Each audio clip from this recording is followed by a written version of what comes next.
If you're struggling to meet your food delivery goals, then watch this video to find out how one small perspective change can fix the way that you see food delivery. So in this video, I wanted to talk about different ways where you can set goals to make sure that you are running your business effectively and make sure that food delivery is still worth it for you to continue. There are many different approaches to food delivery. And now that we have decided that we are going to be working for these platforms like DoorDash, Uber Eats, Grubhub, Instacart, any of them, we are now self-employed independent contractors. So that means that we are running our own business, and we want to make sure that we are taking as much profit as we possibly can while we are out delivering food. One of the most important things that we can do as business owners is before we even get on the road and start driving, it's to actually make a plan of what we expect to do while we are driving and delivering food to these customers. Without a plan, we can really just be driving around and delivering food to all these customers around our city, but we don't really know what we can really expect. We're just kind of making some money, and we could be happy if this is our side hustle, and we're like, cool, I earned like $40 or $50 today, and like that can be exciting. But if you don't take this seriously, then you can be on the low end of like the earners that are out there. It is really possible for you to boost your earnings just by making a simple plan. So without further ado, I will mention a few ways where you can set goals before you go out and attack the road. So the most popular way that I see people setting goals is to have a monetary goal. So what this looks like is somebody could say, I want to make $50 today. Or if you're full-time, you might say, I want to make $200 today. This can be very helpful because this is definitely better than going out there with no plan, but I also think that is slightly problematic. So first, a few of the good things that this does is it helps you stay similar to if you had like a W-2 job. Like with a W-2 job, you are making a set amount of money per hour or per paycheck from your job. And what this does when you're delivering on the road by saying, I want to make $50 or $200 or whatever that number is for you, it is trying to be consistent with that schedule of money making. So if you set out to make $200 a day, 5 days a week, then that is $1,000 a week. And so that means if you work every single week, then you're going to be making $52,000 for the year. Or if you take 2 weeks of vacation, then you are going to be making $50,000 a year. And, this is a good way to look at it. But I said it was problematic. And this is because with the food delivery industry, things are always changing. Things are always evolving. And so you can never actually predict when you are going to have a good day or have a bad day. Let's say you make $200 in 6 hours. That's absolutely amazing for most people in their markets. That is a great day. And so you might want to go home after 6 hours because you made $200. Well, congratulations. That is great. But 6 hours, let's say you started at 11 a.m., that means that it took you from 11 a.m. to 5 p.m. to make $200. And if you go home now, you are completely missing the dinner rush. If you had a great day in that specific day, and then you go home and you don't work dinner at all, then that's going to just ruin your potential for earnings. Because, of course it's going to be nice to go home early, but if you miss the dinner rush, you could have made so much money. You could have had like a $300 day. This is just theoretical, but it's possible that you could have hit that, but you're completely missing out on all of the potential earnings during the busiest time of the day. On the other hand, if you set your goal to be $200 a day and the day is just going absolutely terribly, you could be out there for like 12, 13, 14 hours. Like if you say you start at 11 a.m. again and lunch is just not what you expect and it continues to be that way, like even all throughout dinner, it could be like 9 p.m.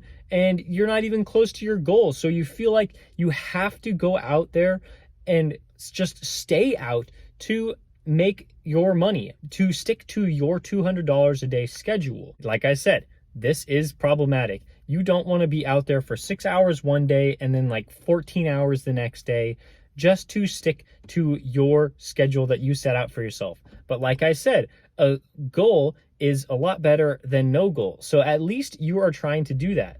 But I want to show you a better way. What has been helpful for me is to set a time-based goal.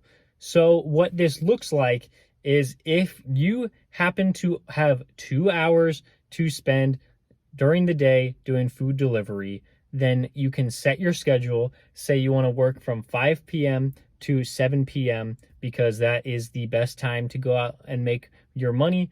Then you go out at 5 p.m.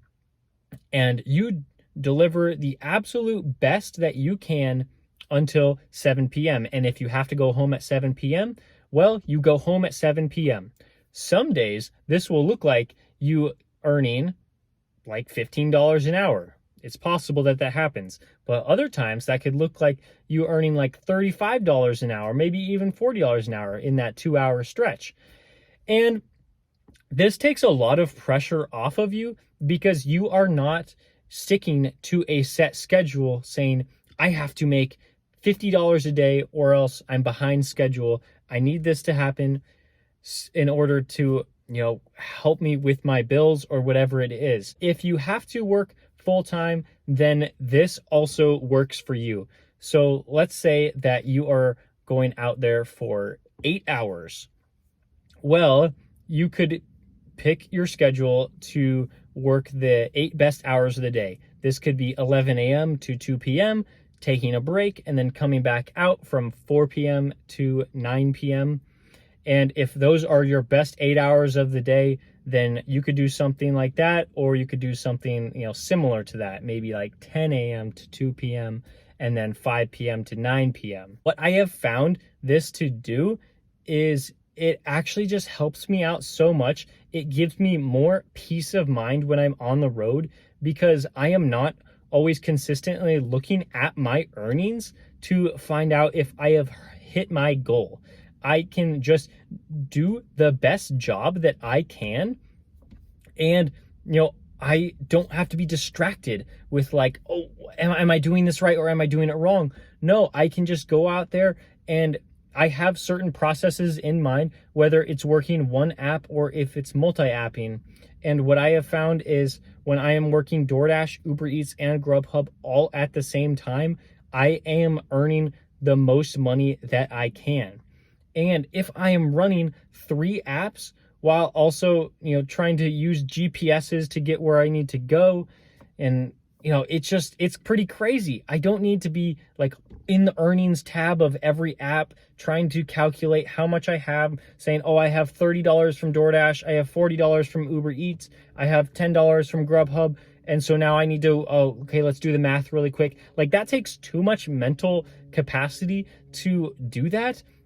And sometimes it's just frustrating when especially on a busy day and, I'm trying to fulfill orders and I'm dropping one off and I'm trying to accept another offer. I don't need to be in my earnings tab, when I'm doing that. And so it just frees me up to do the best job that I can to earn the most money that I can. And I think as food delivery drivers, as self-employed business owners, we are business owners because we are self-employed. This helps me earn the highest profits. And yes, I have tried this out for months and months to find out the best strategy, and a monetary goal just doesn't really work for me anymore.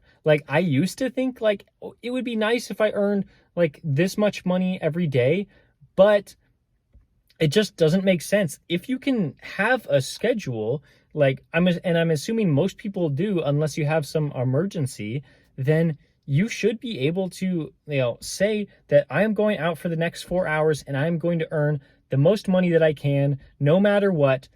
Some days it's going to be awful. Some days you might only earn like $60 in 4 hours or whatever it is in your market. But some days, like in 4 hours, you might earn like $120, and that will be absolutely fantastic. But you don't want to cap yourself. You don't want to say, oh, I'm stopping at $80 because I said I am going to make $80 today. No, you should not do that, because then that means that on the slow days, you're going to have to stay out there for much longer. And you definitely don't want to do that, because if you have a schedule, and a lot of you should be like making just daily schedules so that you can get into daily habits and routines, like it's going to mess it up if you're having to be out there for an extra 2, 3, or 4 hours just to hit your goals. So let's just try to do the best job that we can, because this space is completely unpredictable and you just might not know what is going to happen in each day. So just go out there and try to crush it every single time you go out. And if you enjoy this video, please give it a like. And if you've been enjoying the rest of my videos, please subscribe. And if you want to see if DoorDash could possibly replace your 9-to-5 job, click on the video here, and I will see you next time.